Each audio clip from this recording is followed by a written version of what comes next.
Hey everyone, welcome back. If you're thinking about investing in the S&P 500, you're probably weighing options like SPLG and SPY. Both track the same index, but which one is the best pick for 2025? Let's break it down step by step so you can make an informed decision. First off, SPY, or the SPDR S&P 500 ETF Trust, is one of the oldest and most popular ETFs out there. Launched in 1993, it's managed by State Street Global Advisors and holds over 500 stocks from the S&P 500 index.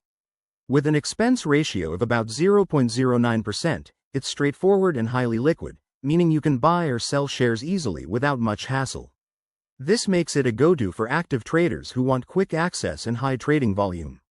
On the other hand, SPLG is the SPDR Portfolio S&P 500 ETF, also from State Street.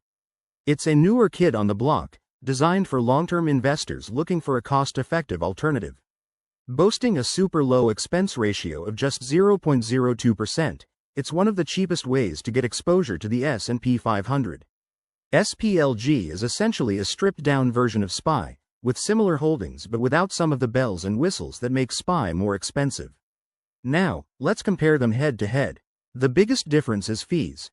SPLG's lower expense ratio could save you money over time, especially if you're holding for the long haul into 2025. SPY, however, has a slight edge in liquidity and options trading, which might appeal if you're into more advanced strategies.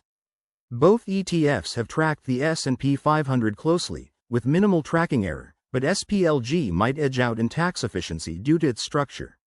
So, which is best for 2025? If you're a beginner or focused on minimizing costs for the next few years, go with SPLG. It's like the efficient, budget-friendly version.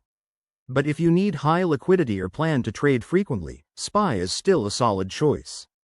Remember, past performance isn't a guarantee of future results, so always consider your own financial situation. Thanks for watching. If this helped, hit that like button and subscribe for more investment tips. Let's dive into the comments. What's your go-to S&P 500 ETF? See you next time.